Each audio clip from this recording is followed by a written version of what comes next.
अभी हाथ जोड़ लें। णमिदूणबद्धमाणं परमपाणं जिनं तिसूत्थेन मोक्षामिरयणसारं सायारणयारधं मीनं नमो वरिहन्ताणं नमो सिद्धाणं नमो आयुरीयाणं नमो अध्यायाणं नमो लोहे संवसारणम्। बोलिए देवादिदेव ऋषभ देव भगवान की जय। आचार्य भगवान श्री कुंद कुंद महाराज की जय। संत शिरोमणि आचार्य गुरुवर श्री विद्यासागर जी महामुनिराज की जय। मुनि पुंगव श्री सुधा सागर जी महाराज की जय।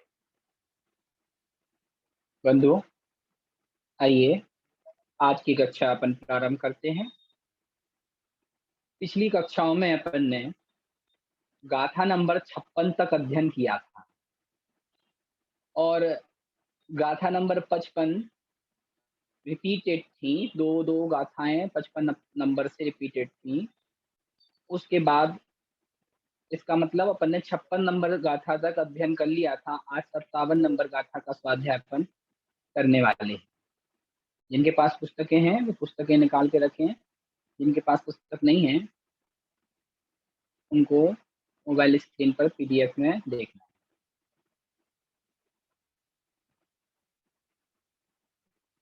आइए गाथा नंबर 56।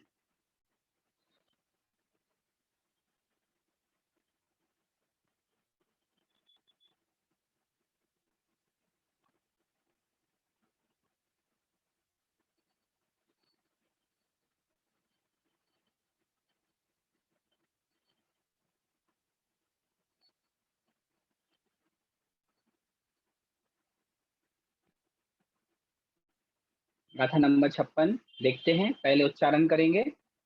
पहले मैं रिपीट करूंगा, उसके बाद आप रिपीट करना। आइए। अजब अजब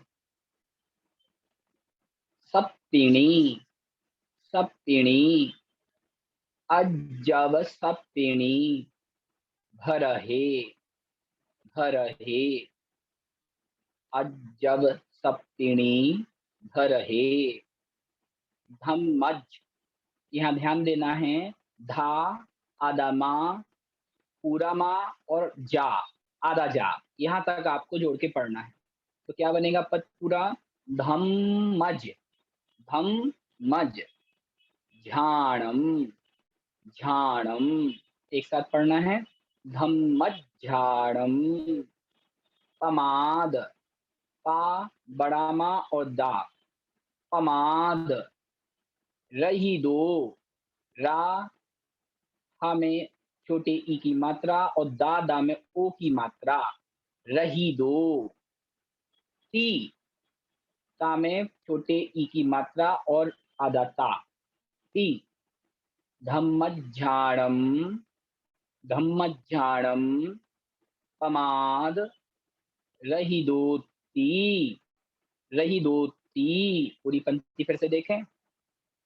अजब सप्तिणी भरहे धम्मझाणम पमाद रहिदोती। दूसरी पंक्ति। होदी होदी ती ती होदीती। जीर्णोद्दिठम जीर्णोद्दिठम होदीति। जीर्णोद्दिठम। ण ण हु ण हु। मन्नयी मन्नयी।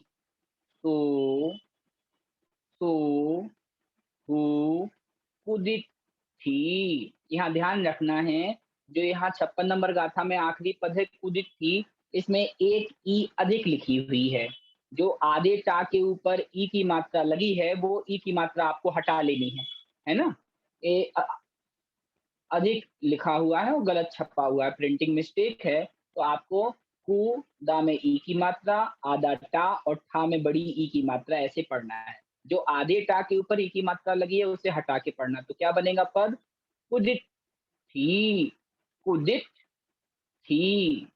क्या बना फिर से देखें पूरी गाथा को विनय के साथ हाथ जोड़कर। अजब सप्पिणी भरहे धम्मध्यानं पमादिरहि दोति ओदीप्ति जीर्णोद्देश्यं नहुमन्नै सोहु कुदिति। फिर से उच्चारण देखना है। अजब सप्रिणी भरहे धम्मध्यानं पमादिरहि दोति ओदीप्ति जीर्णोद्देश्यं नहुमन्नै सोहु कुदिति। आइए गाथा का अर्थ देखते हैं। क्या कह रहे हैं इस गाथा में? आचार्य भगवान कह रहे हैं अवसर्पणी काल में भी धर्म ध्यान होता है। ध्यान रखना, काल के दो भेद, एक उत्सर्पणी काल, दूसरा अवसर्पणी काल। उत्सर्पणी काल वह जिसमें जीव की आयु शरीर बढ़ते क्रम में रहती है, अर्थात क्रम क्रम से बढ़ती हुई आयु। और अवसर्पणी काल उस काल को कहते हैं जिस काल में जीव की आयु क्रम से घटती हुई रहती। जैसे पहले के समय में लोगों की 120 साल की आयु होती थी, फिर धीरे धीरे 100 साल की आयु हुई, उसके बाद 90 साल, उसके बाद 95 साल, ऐसे घटती हुई आयु। पहले लंबे शरीर, लंबी अवगाहना वाले जीव हुआ करते थे। अब अवगाहना घटती जा रही, कोई 5 फीट का है, कोई 4 फीट का है, कोई कोई तो 3-3 फीट की अवगाहना वाले हैं। तो अवसर्पणी काल में आयु अवगाहना आदि घटती है। तो अवसर्पणी के भी कई अवसर्पणी काल बीत जाने पे एक अवसर्पणी काल ऐसा होता है जिसे हुंडा अवसर्पणी काल कहते हैं, जिसमें बहुत सी अनहोनी घटनाएं होती हैं। जैसे एक आध दो घटना अपन देखते हैं। जैसे चक्रवर्ती का मान मर्दन। चक्रवर्ती कभी किसी से नहीं हारता, ये अटल सत्य है। लेकिन ये हुंडा अवसर्पणी काल का दोष था कि भरत चक्रवर्ती अपने भाई बाहुबली से पराजित हुए। जैसे तीर्थंकर की पुत्रियां कभी भी नहीं होती, लेकिन ये हुंडा अवसर्पणी काल का दोष था कि भगवान ऋषभ देव के यहाँ ब्राह्मी सुंदरी नाम की 2 पुत्रियों का जन्म हुआ। तो इस प्रकार से कई अवसर्पणी काल बीतने पे हुंडा अवसर्पणी काल आता है। तो यहाँ क्या कह रहे हैं? अवसर्पणी काल में, इस हुंडा अवसर्पणी काल में भी धर्म ध्यान होता है। गाथा से देखना है क्या कह रहे हैं गाथा में। अजव, अजव सप्तणी, अर्थात अजव यानी आज, अवसर्पणी, सप्तणी अर्थात अवसर्पणी काल में, अजब सप्तणी अर्थात आज वर्तमान में, इस अवसर्पणी काल में। और कहाँ पे? भरहे, इस भरत क्षेत्र में।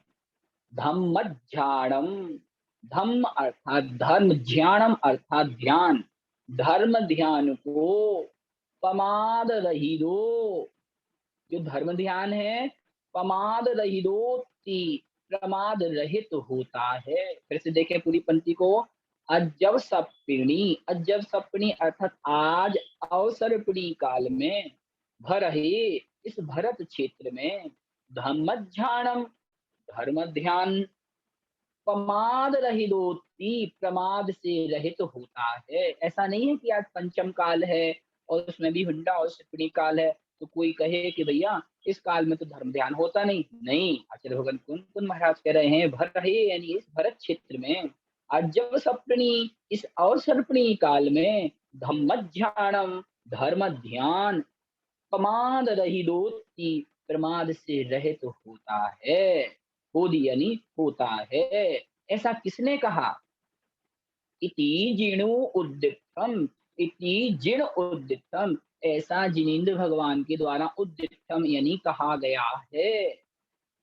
आगे क्या कह रहे हैं? नहु मन्नई सो, नहु यानी न, नहीं, ना यानी नहीं, इस प्रकार होता, मन्नई यानी इस प्रकार जो नहीं मानता है, सो यानी वह जीव, कुदिति, वह जीव कुदिति यानी कुदृष्टि वाला होता है। कुदृष्टि अर्थात मिथ्या दृष्टि, अर्थात मिथ्या दृष्टि जीव कहलाता है। फिर से देखें, अजब सप्तणी भर है, आज भी अवसर्पणी काल में भरे यानी इस भरत क्षेत्र में धम्मध्यानम जो धर्म ध्यान है वह प्रमाद रहित होती, प्रमाद से रहित होता है।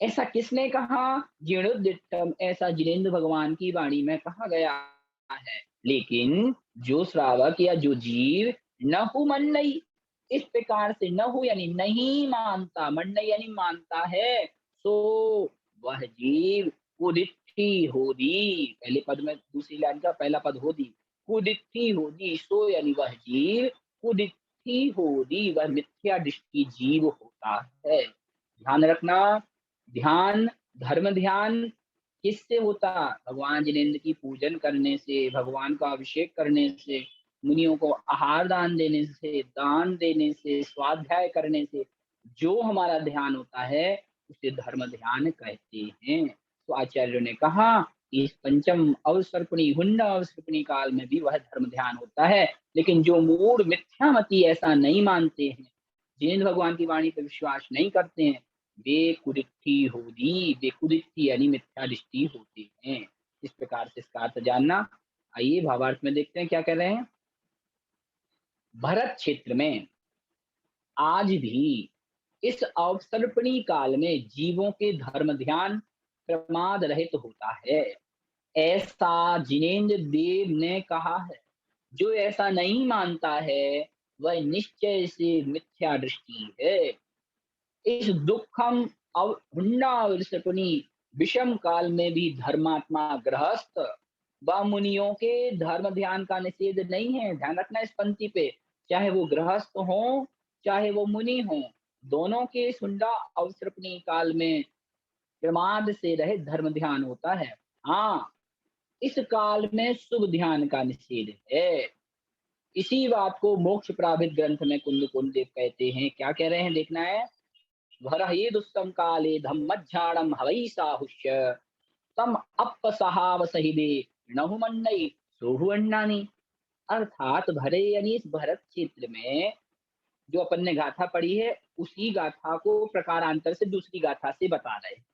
भरहि यानी इस भरत क्षेत्र में, दुष्कम काल यानी इस दुष्मा काल में, धम्मज्ञानम साहुष्य हवई, साहुष्य अर्थात साधुओं के, धम्मज्ञानम जो धर्म ध्यान है, हवई यानी वह होता है। तम अपसहाव सहिदे, तम यानी उसको, उस धर्म ध्यान को, अप यानी आत्मा के, सहाव सहिदे यानी स्वभाव सहित, जो नहु यानी नहीं, मन नहीं यानी मानता है, सो अन्नानी वह अज्ञानी कहलाता है। इस प्रकार से और व्याख्या यहाँ दे रखी है कि जो पुष्टि कर रही है कि इस पंचम काल में भी धर्म ध्यान हुआ करता है। इस प्रकार से इस गाथा का अर्थ हुआ। आइए अगली गाथा देखते हैं। गाथा नंबर 57।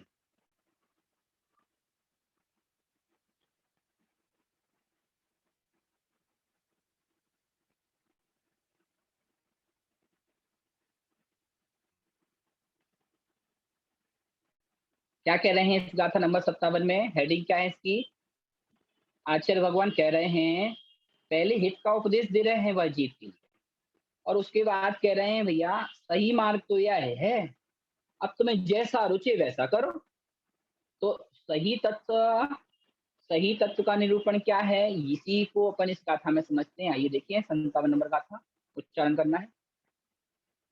असुहादो, असुहादो निर्याऊ, निर्याऊ, असुहादो निर्याऊ, सोह, सोह भावादो, भावादो, सोह भावादो, दु सग, सग सुहमाओ, सुहमाओ। पूरी पंक्ति देखें। असुहादो निर्याऊ, सुहभावादो, दुसग सुहमाओ। दूसरी पंक्ति देखें। दुह, दुह, सुह, सुह भावम, भावम जानदु, जानदु। दुःसुभावं जानातु जम ते रुच्यै रुच्यै तम कुज्जा तम कुज्जा। पूरी पंक्ति देखें। दुःसुभावं जानातु जम ते रुच्यै तम कुज्जा। आइए विनय के साथ पूरी गाथा पढ़ते हैं। असुहादो निरयाऊ सुभावादो दुसद सुमाऊ दुःसुभावं जानातु जम ते रुच्यैतं पूज्या। आइए, यहाँ इस गाथा में भव्य आत्माओं, जो भव्य जीव हैं, उनके लिए उपदेश दिया जा रहा है। क्या कह रहे हैं आचार्य भगवान कुंत स्वामी? असुहादो निर्याऊ। असुहादो यानी अशुभ भावों से। असुहात, इसका जब अपन पदच्छेद करेंगे तो इसमें कौन सी विभक्ति पंचमी लगा के देखेंगे तो क्या बनेगा? असुआत यानी अशुभ उपयोग से, अशुभ भावों से। निर्यायु, निर्यायु अर्थात नरक आयु। निर्यायु, निर्धन यायु अर्थात आयु। असुहादो यानी अशुभ भावों से। निर्यायु यानी नरक आयु। दु, दु माने और। सुभावादो, सुभावों से क्या होता? सुभावादो सग सुहमाओ। और शुभ भावों से सग यानी स्वर्ग। और शुभमाओ यानी शुभ, शुभ माने शुभ, शुभम आओ माने आयु। फिर से देखें, यहाँ भावों की विचित्रता का प्रसंग चल रहा है।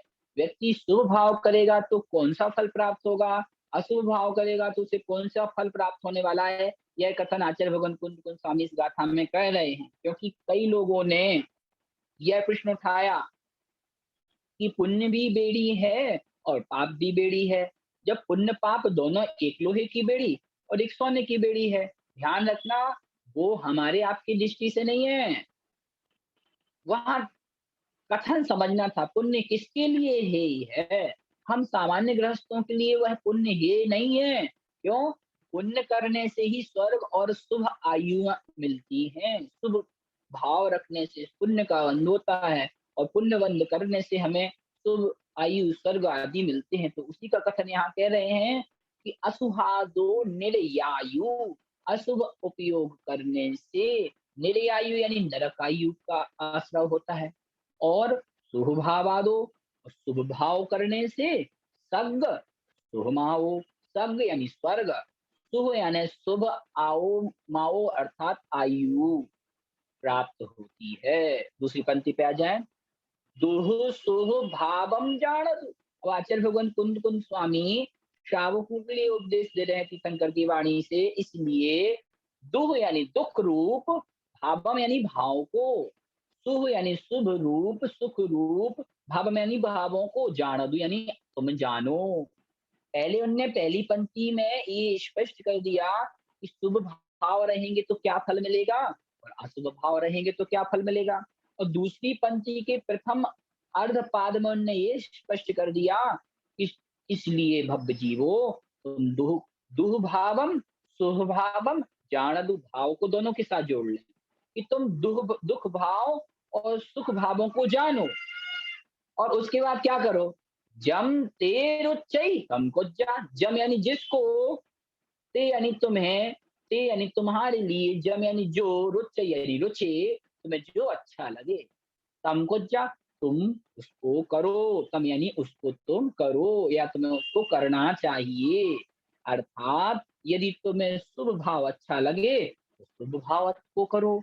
यदि तुम्हें दुख रूप भाव अच्छे लगे, दुख को देने वाले, दुख रूप परिणामों को देने वाले भाव अच्छे लगे तो तुम अशुभ भावों को करो। पहली बात, पहली लाइन में उन्होंने ये उपदेश दिया कि शुभ भावों को करने से क्या प्राप्त होगा और अशुभ भावों को प्राप्त करने से क्या प्राप्त होगा।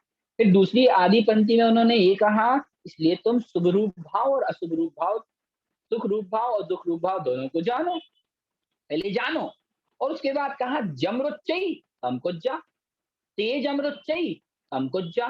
ते यानी तुम्हारे लिए, जम यानी जो कुछ भी इन दोनों भावों में से, सुख रूप या दुख रूप दोनों भावों में से जो रुचे, तम पूजा तुम उसे करो। यही हमारे आचार्यों की विशेषता है कि वो कभी किसी को आदेश नहीं देते, वो सिर्फ उपदेश देते हैं, सही गलत का कथन करते हैं और फिर कहते हैं भैया सही ये है और गलत ये है, तुम्हें जैसा करना हो, तुम्हें जैसा रुचे वैसा तुम करने के लिए स्वतंत्र हो। इस प्रकार से गाथा नंबर 57 अपन ने यहाँ देखी। असुहादो निर्याऊ, शुभ भावादु शब्द सुहमाऊ, अशुभ भावों से नरक आयु, शुभ यानी शुभ भावों से स्वर्ग यानी स्वर्ग और शुभ आयु प्राप्त होती है। इसलिए दुह सुख भावम जान दू, दुख रूप और सुख रूप भावों को तुम जानो।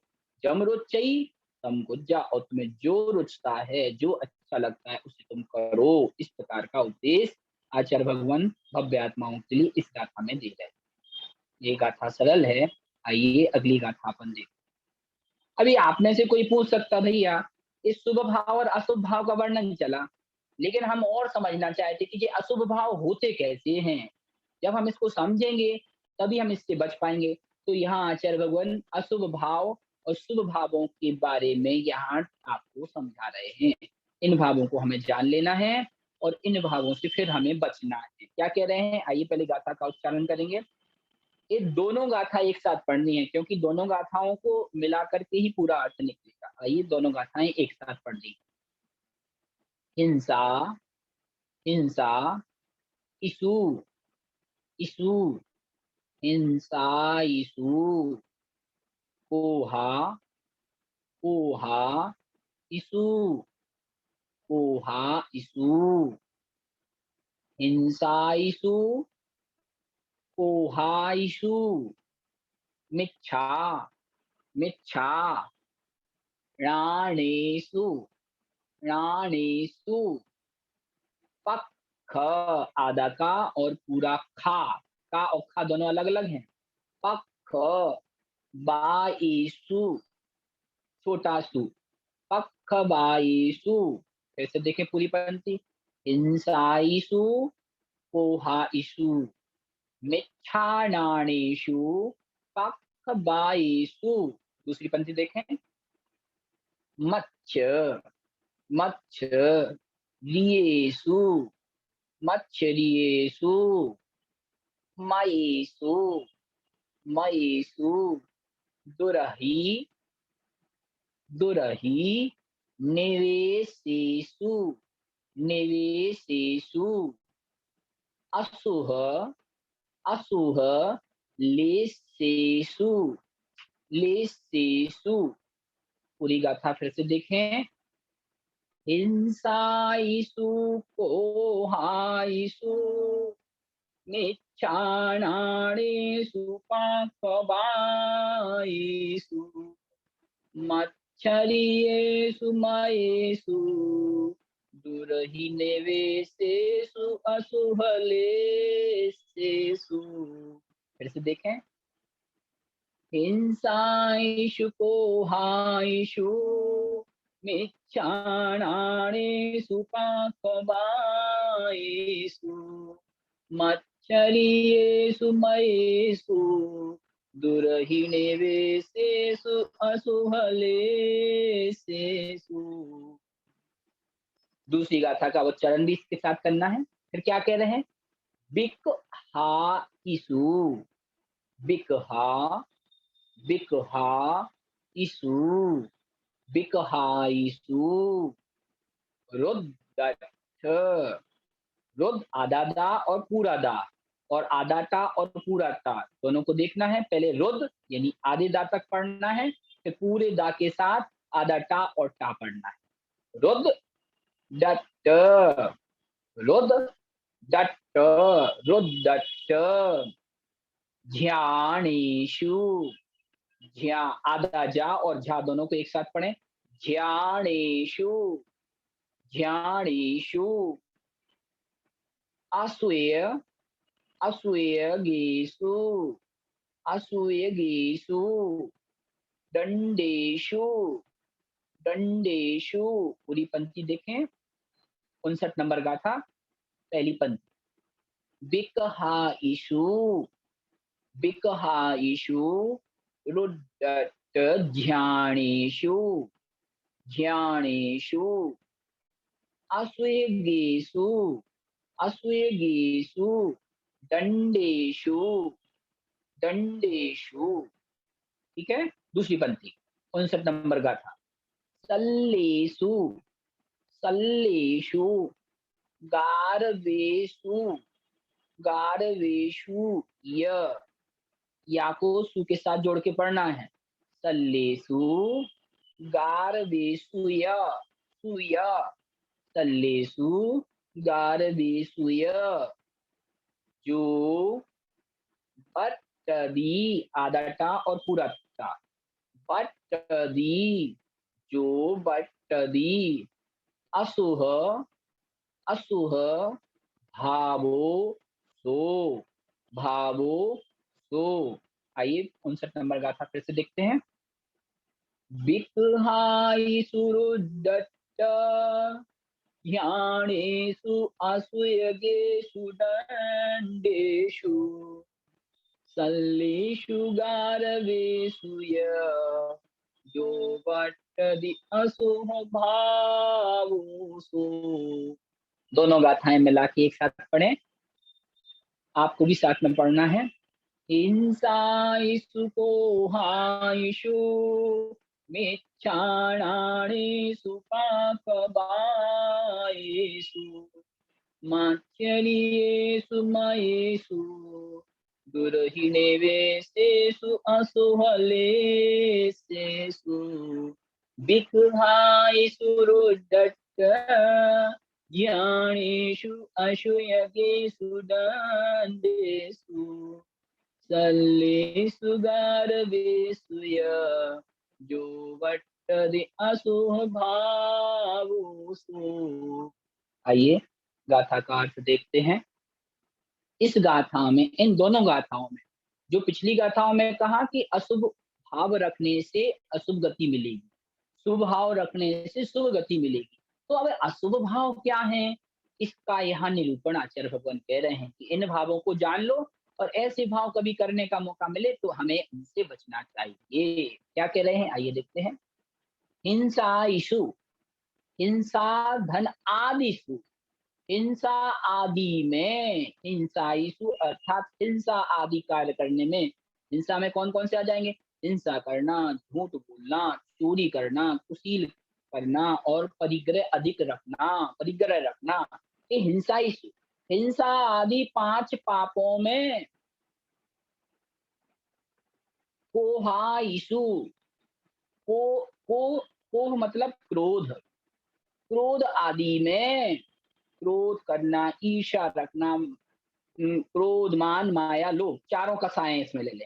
हिंसा इशु में 5 पापों को ले ले और कोहा इशु में चारों कसायों को ले। कोह मतलब क्रोध, आइसु मतलब आदियों में, क्रोध आदि कौन कौन सी हैं, क्रोध, मान, माया और लोभ, 4 का। मिच्छाणानेषु, मिच्छा अर्थात मिथ्या, नानेषु यानी ज्ञानों में, जो मिथ्या ज्ञान है उसमें। और क्या कहा, पक्ष बायेषु, पक्ष यानी पक्ष, बायेषु यानी पात, पक्षपात में, किसी से पक्षपात करना, भेदभाव करना। फिर से देखें, हिंसा आदि में, कोहाइषु मतलब क्रोध आदि में, मिच्छाणानेषु यानी मिथ्या ज्ञान आदि में, पक्षवायेषु यानी पक्षपात में। दूसरी पंक्ति पे आ जाए। मत्सर्येषु, मत्सर्येषु यानी मात्सर्य, किसी से मात्सर्य रखना, मत्सर्येषु यानी मात्सर्य में, मयेषु यानी मदों में, जो 8 मद, 8 मद के भेद कहे हैं रतन शास्त्राचार में, मयेषु यानी मदों में। और दुरहीन निवेशेषु, दुरहवी निवेशेषु यानी दुरभिनिवेश, दुरभिनिवेश यानी दुष्ट अभिप्राय, किसी की मन में कुछ चलता है, बाहर में कुछ रहता है, तो दुष्ट अभिप्रायों में, दुर्हिनिवेशेषु यानी दुष्ट निवेशों में, दुर्भिनिवेशों में, दुष्ट अभिप्रायों में। और फिर क्या कहा अंत में, आसुहलेशेषु, हमने आपको परसों जो क्लास थी परसों, उसमें आपको 6 लेस्याओं के बारे में कहा था। जीव की 6 लेस्या, 6 प्रकार के भाव होते हैं। कौन-कौन से 6 प्रकार के भाव? मात्सर्य से संबंध अपना ईर्षा समझना। मात्सर्य माने ईर्षा, किसी से मात्सर्य भाव रखना, ठीक है? मात्सर्य माने ईर्षा भाव रखना। तो क्या कह रहे हैं यहाँ पे? कहाँ पहुँच गए थे अपन? अशुभ लेस्येषु, अशुभ यानी अशुभ लेस्याओं में 3 शुभ लेस्याएँ होती जीव की। लेस्या मतलब भाव। 3 प्रकार की शुभ लेस्याएँ होती जीव की और 3 अशुभ लेस्याएँ होती हैं। 3 शुभ लेस्याएँ कौन-सी? पीत, पद्म और शुक्ल लेस्या, ये 3 शुभ लेस्याएँ ऊपर की। और 3 अशुभ लेस्याएँ कौन-सी हैं? कृष्ण, नील और कापुर। तो अशुभ लेस्येषु यानी कृष्ण लेस्या, नील लेस्या और कापुर लेस्याओं में, ठीक है? पहली 58 नंबर गाथा क्लियर हो गई। अभी इसका अर्थ 59 नंबर गाथा से कनेक्ट करेंगे अपन। फिर से देखो, हिंसाइषु, हिंसा आदि में, कोहाइषु, क्रोध आदि में, हिंसाई यानी हिंसा, झूठ, चोरी, कुशील, परिग्रह, पांचों पाप ले लो। कोहाइषु यानी क्रोध, मान, माया, लोभ, चारों का साय ले लो। मिच्छाणानेषु मिथ्या ज्ञान में, मिथ्या ज्ञान माने मिथ्या ज्ञान में, पक्षवायेषु पक्षपात में, मत्सर्येषु मात्सर्य में, किसी से ईर्षा आदि में, मयेषु और मदों में। उसके बाद क्या कहा? दुर्हि निवेशेषु, दुर्हि निवेशेषु, दुरभिनिवेश में, किसी से किसी के प्रति जो दुरभिप्राय होता है, खराब अभिप्राय होता है उसमें। और अशुभ लेस्येषु, और अशुभ लेस्याओं में, जो 3 प्रकार की अशुभ लेस्याएँ हैं वे। उसके बाद आइए 59 नंबर गाथा। विकहाइषु, विकहाइषु यानी विकथाओं में, ठीक है? रुद्धत ज्ञानेषु, विकथा कौन-सी होती हैं? स्त्री कथा, राष्ट्र कथा, चोर कथा, राज्य कथा, ठीक है? इन विकथाओं में जैसे किसी को सुबह से अखबार पढ़ने की इच्छा रहे, अब वो राष्ट्र की कथा पढ़ रहा है कि किसान आंदोलन हो रहा है, एक ये पार्टी ऐसा कर रही है, दूसरा पार्टी ऐसा कर रही है, इस पार्टी को ऐसा करना चाहिए। तो विकथा, ये विकथा है, जिस कथा को करने से आपका कोई प्रयोजन नहीं है, आपके सोचने से कुछ भी नहीं होने वाला है, तो आपको उसके विषय में नहीं, उसकी कथा नहीं पढ़नी है। स्त्री कथा, स्त्रियों में राग बढ़ाने वाली कथा साहित्य आदि को पढ़ना। भोजन कथा, भोजन में, भोजन के विषय में जो कथाएं हैं कि कैसे क्या बनाना है, किस प्रकार से, उसके विषय में वर्णन पढ़ना, स्त्री कथा। चोर कथा, चोरी के उपाय जिसमें बताए जा रहे हैं, ऐसी पुस्तकों को पढ़ना। स्त्री कथा, चोर कथा, राष्ट्र कथा और भोजन कथा भी कहीं मिलता है, कहीं कहीं राज्य कथा भी मिलता है। तो इस प्रकार से इन 4 प्रकार की भी कथाओं में रुद्रथ, रुद्र यानी रौद्र ध्यान, पिछली गाथा में अपन ने कल परसों पढ़ा था। रौद्र ध्यान में, और अर्थ यानी आर्त ध्यान में। रौद्र ध्यान कौन-कौन से प्रकार के बताए थे? 5 प्रकार के, हिंसानंदी, रसानंदी, अचौर्यानंदी, परिग्रहानंदी और हिंसानंदी, मृषानंदी, अचौर्यानंदी, परिग्रहानंदी और कौन सा था एक पांचवा? कुशील के संबंध में आनंद मनाना। तो इस प्रकार के 5 प्रकार के रौद्र ध्यान बताए थे। और आर्त ध्यान कितने बताए थे? 4 प्रकार के आर्त ध्यान। आर्त यानी किसी के विषय में इष्ट वियोगज आर्त ध्यान, अनिष्ट संयोगज आर्त ध्यान, निदान और एक और आया था देखना। तो ये 4 प्रकार के आर्त ध्यान बताए गए थे। तो इन ध्यानों में असुहृदेषु, अशुभ यानी अशुभ, अशुभ क्या? गाथा नंबर, असुहृदेषु असूया करना, पीड़ा चिंतन, हाँ मेरे दिमाग से निकल गया था, पीड़ा चिंतन चौथा प्रकार का। कौन-कौन से हो गए? इष्ट वियोगज, अनिष्ट संयोगज, निदान और पीड़ा चिंतन, ये 4 प्रकार का आर्त ध्यान हो गया। अब क्या करें? असूयेषु असूया करना, ईर्षा में, दंडेषु, दंडेषु अर्थात असंयमों में, संयम का पालन नहीं करना, सल्लेसु 3 प्रकार की सल होती हैं। सल यानी जो जीव को, जैसे आपके दांत में अगर कोई तिनका लग जाए, तो आपकी जीभ कहाँ जाती? उसी जगह जाएगी जहाँ कुछ तिनका लगा हो। वैसे ही सल्ल होती हैं जो जीव को शांति से बैठने नहीं देती। कौन-कौन सी? माया सल्ल, मिथ्या सल्ल और निदान सल्ल, 3 प्रकार की ये सल्ल। इन सल्लों में गारवेषु और गारवों में, और जो बट्टरी जो बर्तन करता है, जो इन रूप हो जाता है, सो यानी उसके अशुभ भावों, उसके अशुभ भाव होते हैं। ठीक है? एक बार इसका भावार्थ पढ़ते हैं, फिर अपन आगे चलेंगे। हिंसा, झूठ, चोरी, कुशील, परिग्रह 5 पापों में, क्रोध, मान, माया, लोभ इन 4 कसायों में, कुमति, कुश्रित और कुअवधि, यहाँ आदि लिखा है, कुअवधि मिथ्या ज्ञानों में, पक्षपातों में, सत्य न्याय के अभाव में, सत्य और न्याय के अभाव में, मात्सर्य में, ज्ञान, पूजा, कुल, रिद्धि, जाति, तप, बल और बपु माने शरीर, इन 8 मदों में, खोटे दुष्ट अभिप्रायों में, कृष्ण नील कापोत इन 3 लिस्याओं में, राजकथा, भोजन कथा, स्त्री कथा और चोर कथा इन 4 भी कथाओं में, 4 आर्त ध्यान, इष्ट वियोग, अनिष्ट संयोग, पीड़ा चिंतन, निदान बंध, इन 4 आर्त ध्यानों में, 4 रौद्र ध्यान, मैंने 5 बोल दिया था वो गलत हो गया, वहां थोड़ा ध्यान रखना। 4 आर्त ध्यानों में हिंसा करने में आनंद बनाना, झूठ बोलने में आनंद बनाना, चोरी करने में आनंद बनाना और परिग्रह अधिक रखने में आनंद बनाना, परिग्रहानंदी। ईर्षा, ईर्ष्या यानी असूय परिणाम में, 6 प्रकार के इंद्रिय असंयम, 6 प्रकार के इंद्रिय असंयम में, 5 इंद्रिय छठे मन को वश करना। 6 प्रकार की इंद्रिय कौन सी? 5 इंद्रियां और छठवां मन, इनको वश नहीं करना। 6 प्रकार का प्राणी संयम, 5 स्थावर और 1 त्रस, इन 6 निकायों में दया नहीं पालना, इस रूप असंयम में। और फिर क्या कहा? माया, मिथ्या, निदान इन 3 शल्यों में 3 गारव होते हैं। कौन-कौन से गारव होते हैं 3? एक गारव शब्द गारव, दूसरा रिद्धि गारव, तीसरा सात गारव रूप अहंकार में। गारव का मतलब होता है गौरव या अहंकार, अपने आप में। ध्यान रखना, मद अलग हो गया और गारव अलग। मद तो 8 हैं, गारव 3 हैं।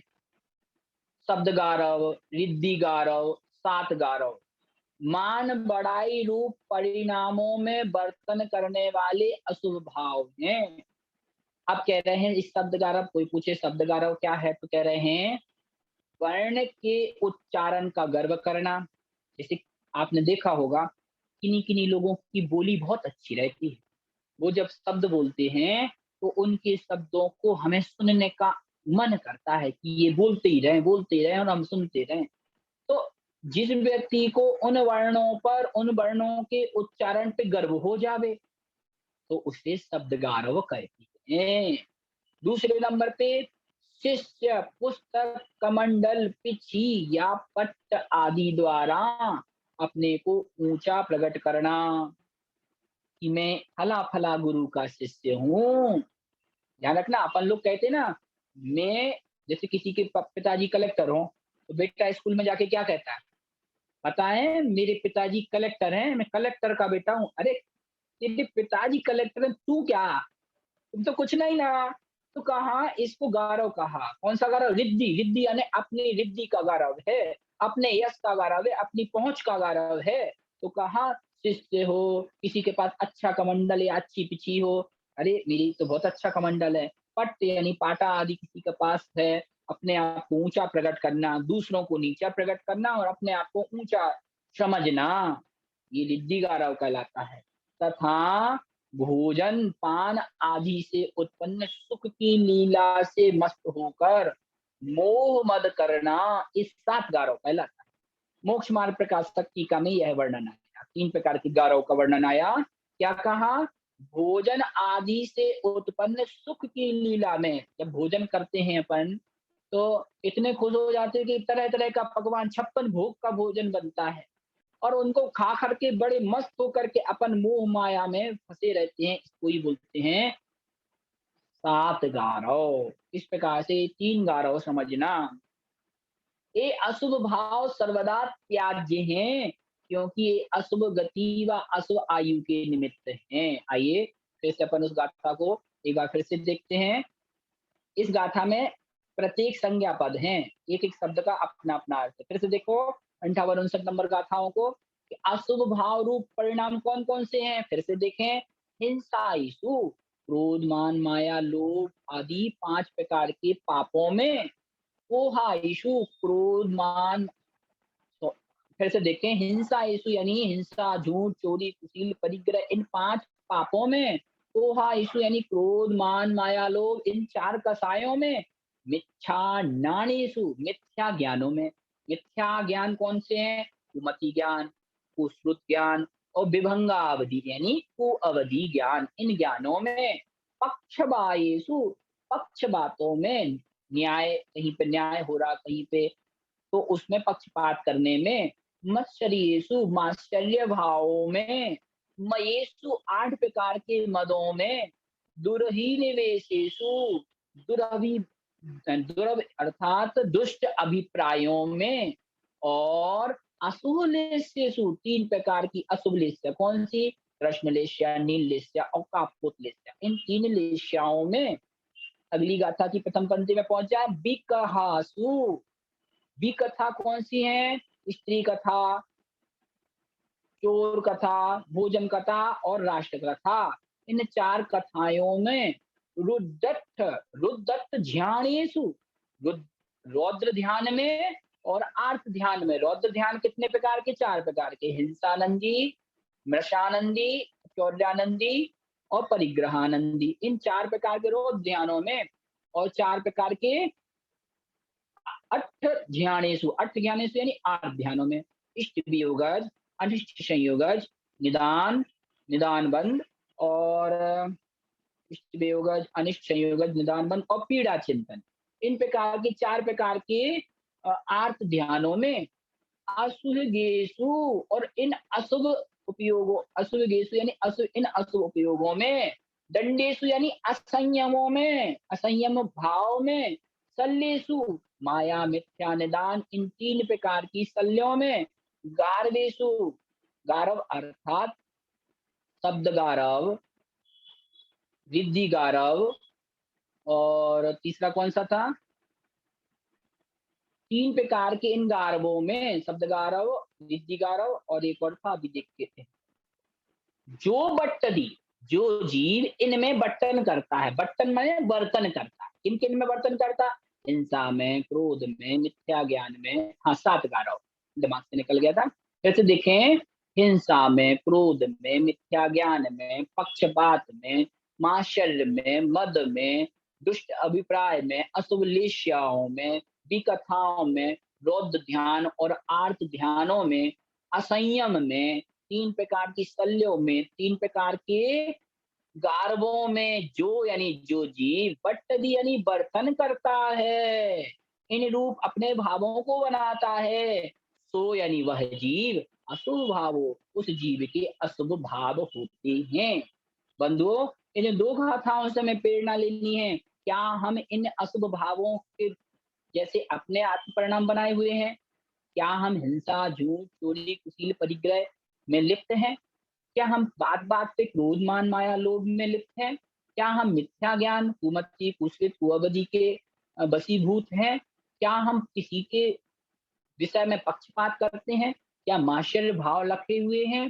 क्या हमारे अंदर अहंकार है? क्या हमारे दुष्ट चिंतन है? क्या हम अशुभ निश्चय वाले जीव हैं? क्या हम दिन रात स्त्री कथा, राष्ट्र कथा, चोर कथा, भोजन कथाओं में ही लगे रहते हैं सुबह से शाम? क्या हम रौद्र और आर्तिहान वाले हैं? क्या हम अशुभ उपयोग में लगे हुए हैं? क्या हमारे अंदर संयम भाव है? क्या हमारे अंदर शल्य है? क्या हमारे अंदर गारव, 3 प्रकार के गारव हैं? यदि हैं तो हम सबके अशुभ भावों, अशुभ भाव जानना चाहिए। जो बट्टदी, जो इन ऊपर कहे गए भावों में बट्टदी यानी बर्तन करता है, सो यानी उसके अशुभ भावों, उसके अशुभ भाव हुआ करते हैं। इस प्रकार से 58 और 59 नंबर गाथा अच्छे से हमें पढ़ लेनी है और इनके हिसाब से अपने आचरण को सुधारना है कि हम ऐसा तो नहीं कर रहे हैं। अगर अशुभ भाव कर रहे हैं तो 57 नंबर गाथा पे पहुंच जाना। 57 नंबर गाथा में क्या कहा था? देख लो एक बार। असुहादो निर्यायु, इस लाइन को याद कर लो। 57 नंबर गाथा को अच्छे से याद कर लो। असुहादो निर्यायु, अशुभ भाव करने से निर्यायु यानी नरक आयु ही हमें प्राप्त होगी। तो अशुभ भाव कौन कौन से हैं? अभी हमने 58 नंबर और 59 नंबर गाथा में उनको समझा। आइए अगली गाथा में शुभ भावों के बारे में देखते हैं कि शुभ भाव कौन कौन से शुभ भाव हैं। गाथा नंबर 59।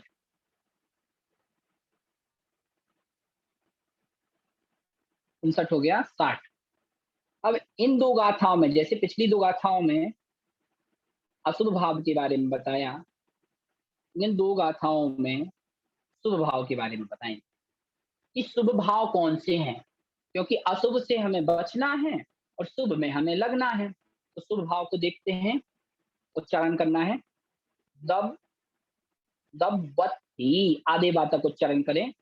दब, दब वत ही, वत ही, दब वत ही, काय, काय, दब्बथिकाय, छप्पन, आधा पा और पूरा पा, छप्पन, तच्च, तच्च, दब्बथिकाय छप्पन तच्च, पयत्तीषु, पयत्तीषु, सत्त, सत्त, नवगेषु, नवगेषु, पूरी पंक्ति देखें। दम्पतिकाय छप्पन तच्चपयत्तेषु सप्तनवगेषु। दूसरी पंक्ति। बंधन मोक्षे, बंधन मोक्षे, तक, आधा का, तक, कारण, कारण, रूबे, रूबे, बारस, बारस, णुबेखे, णुबेखे। पूरी गाथा फिर से देखें। दब्बथिकाय छप्पन तच्चपयत्तेषु सप्तनवगेषु, बन्धनमोक्षे तक्क, कारणरूपे बारसणुवेखे। यहाँ बार सणु में ध्यान रखना है, बार पे रुकना है और सणु करके पूरी बोलना है। बार शणु, बार शणु बेखे, इस प्रकार से। फिर से देखें उच्चारण। दवतिकाय छप्पन तच्चपयत्तेषु सप्तनवगेषु, बंधन मोक्षे तक्क, कारण रूपे बारषणु बेखे। दूसरी गाथा 61 नंबर का उच्चारण। रय, रय, रत, आधा ता और पूरा ता अलग अलग है, तो आधे ता को णा के साथ पढ़े। रय, रत, तयस्य, तयस्य, रय, णत, तयस्य, रुवे, रुवे, अज्जा, अज्जा, कम्मे, कम्मे, अज्जा कम्मे, दयाई, ई तक पढ़े। दयाई, सब धम्मे, दा आधा है और उसके नीचे जो धा है वो पूरा वर्ण है, तो सद, सा और दा एक साथ पढ़े और धम्मे को अलग पढ़ना है। दयाई सद धम्मे, पूरी पंक्ति देखें। रैणतयश्रुवे अज्जा कम्मे दयाई सद धम्मे। दूसरी पंक्ति। इच्चैव, आधा चा और पूरा चा, चा में एक ही मात्रा।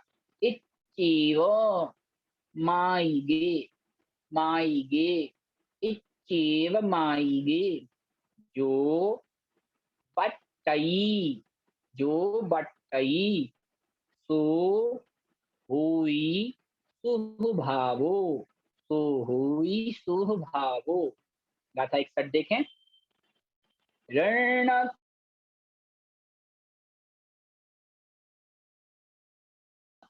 श्रुवे में इच्छेव मायिगे, जो बट्टई सो होई शुभ भावो। दोनों गाथा एक साथ पढ़ें। दवथिकाय छप्पन तच्च पयत्तेषु सप्तनवगेषु बन्धन मोक्षे तप्त आनन रूपे वानशानुवेक्षे रैणतयस्रूवे अज्जाकं मे दयायि साधं मे इच्चेव मायिगे, जो बत्तई सो होई सो भावो। आइए शुभ भावों को जान करके हम देखते हैं कि हम कैसे भाव करते हैं। अशुभ रूप भाव कर रहे हैं या शुभ रूप भाव कर रहे हैं, अन्वय अर्थ से पहले देखेंगे फिर गाथा पे जाएंगे। क्या कहा, दोनों गाथाएं कनेक्टेड है इसलिए उनको एक साथ पढ़ना है। कह रहे हैं क्रमशः छप्पन, छप यानी 6, पण पण यानी 5, दोनों को अलग अलग कर ले। छप यानी 6, पण यानी 5।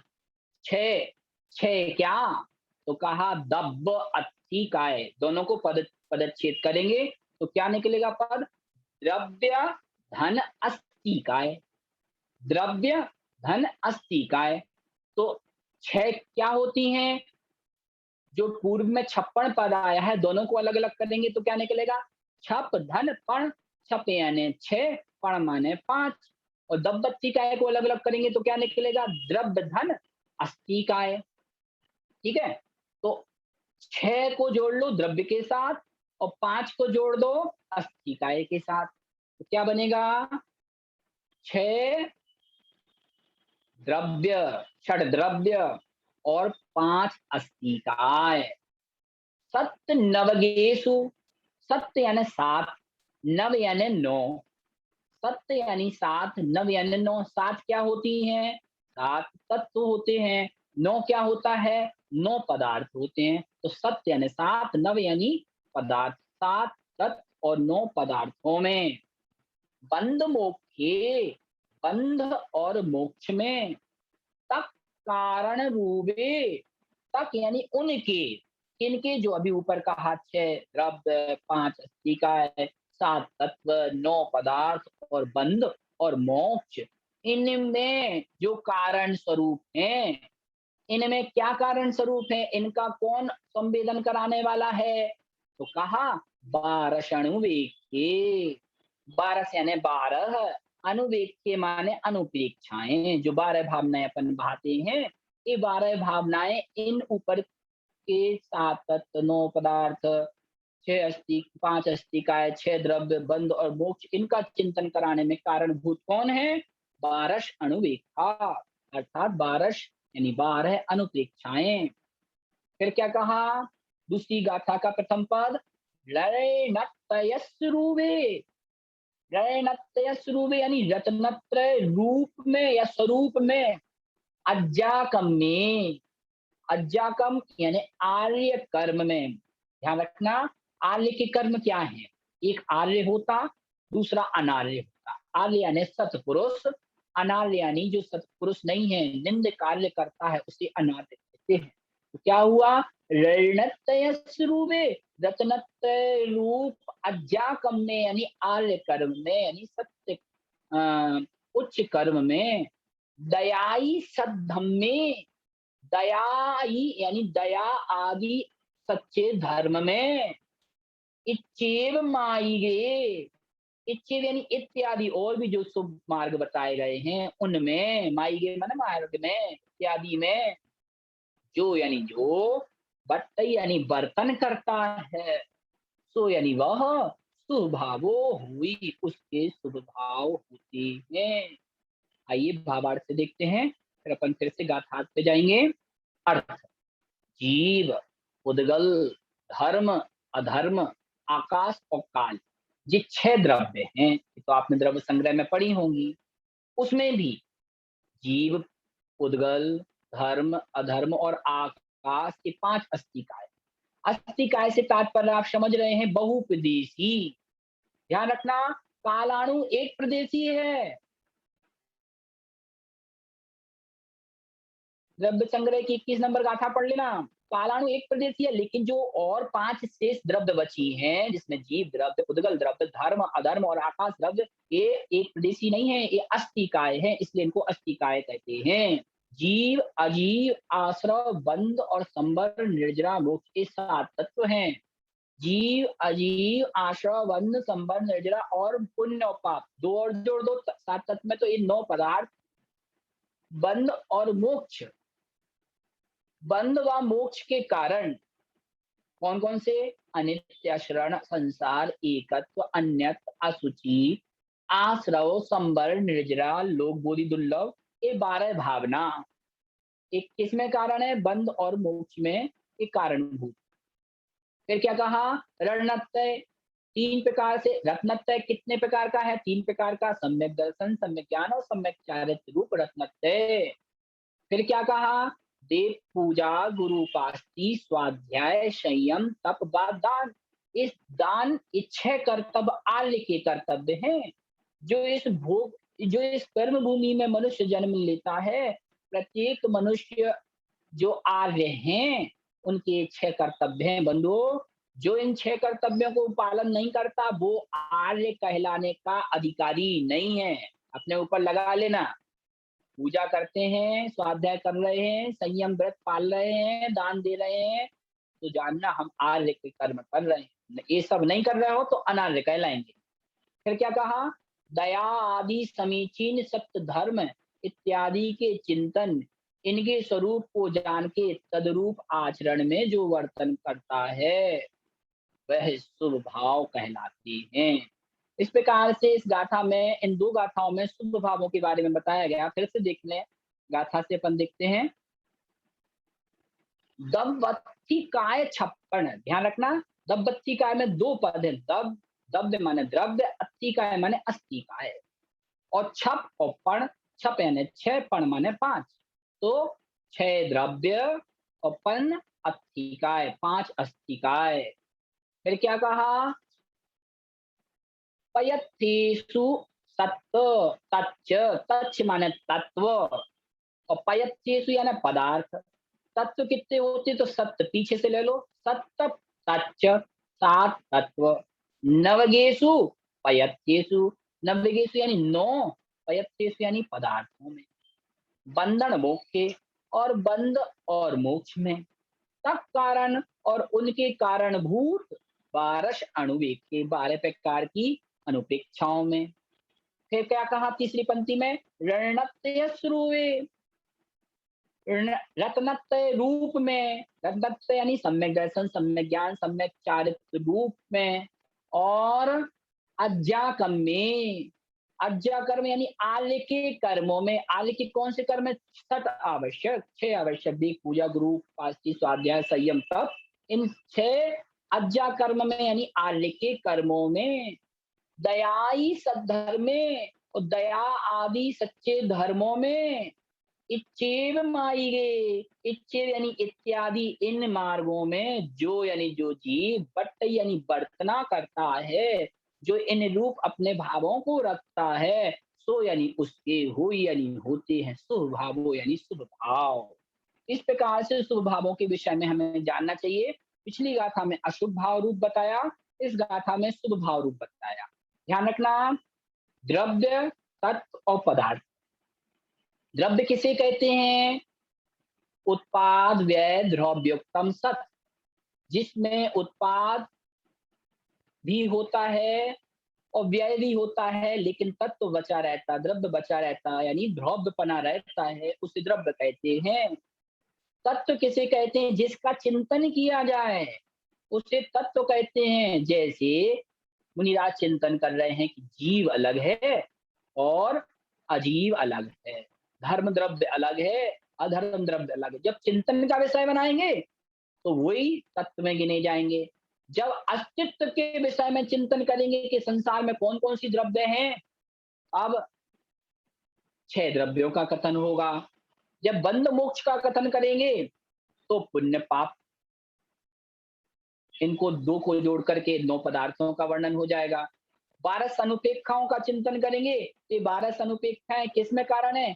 यह बंध और मोक्ष में कारण है। बंध में किस में? यह शुभ बंध में और मोक्ष में कारण है। रत्नत्रय का चिंतन करेंगे, अब भी शुभ भाव होंगे। जो श्रावक के 6 कर्तव्य हैं, आर्य कर्म हैं, उनसे भी शुभ भाव होगा। दया आदि अच्छे कर्म करेंगे तो भी शुभ भाव होगा। जो बट्टई, जो जीव इनमें बर्तन करता है, अर्थात बर्तन से क्या मतलब है? जो जीव इन रूप अपने भावों को बनाएगा सो होई उसके शुभ भाव होंगे। इस प्रकार से जाना, ठीक है। इस प्रकार से एक 60 नंबर गाथा और 61 नंबर गाथा में शुभ भावों के विषय में बताया।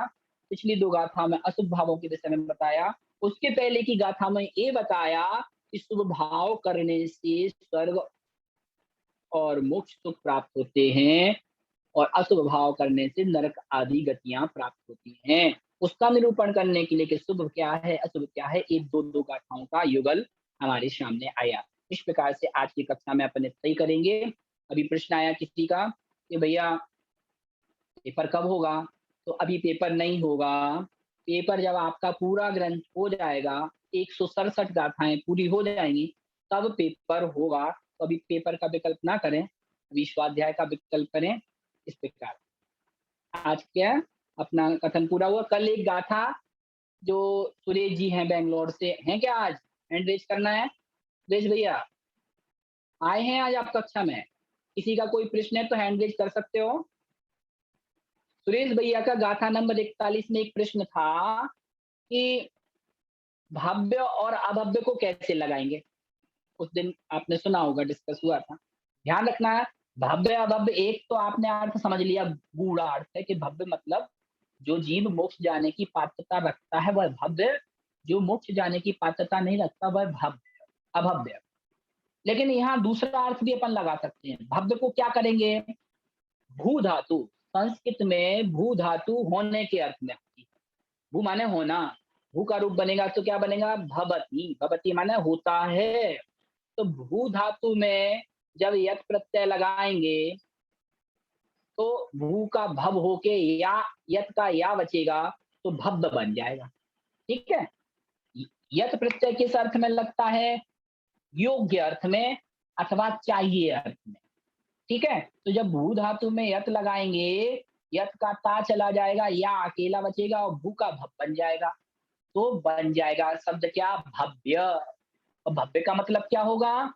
पहला अर्थ तो हमारा रूढ़ अर्थ है, जो रूढ़ी से अर्थ आ रहा। भव्य माने जो मुख जाने की पात्रता रखता है वह भव्य। दूसरा अर्थ यह रहेगा भव्य का, भव्य माने होने योग्य। भू धातु होने योग्य है, तो जो होने योग्य है वह भव्य और जो होने योग्य नहीं है वह अभव्य। तो जो होने योग्य में और नहीं होने योग्य में भेद रखता है या नहीं जानता है, इस प्रकार से वहां हमें लगा ले। आइए, आज की कक्षा का समय हमारा पूरा हो गया। जिनमानी स्तुति करके अगली कक्षा में अपन को जाना है। जावानी के ज्ञान से सूझे लोकालो, सोवाणी मस्तक नमो सदा देतु हूँ। 9वां नंबर।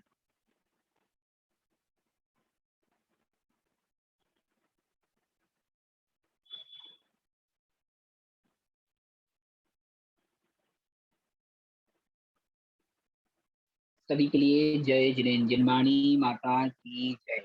आज के कोई प्रश्न है तो आप कल की कक्षा में पूछ सकते हैं। जय जिनेन्द्र।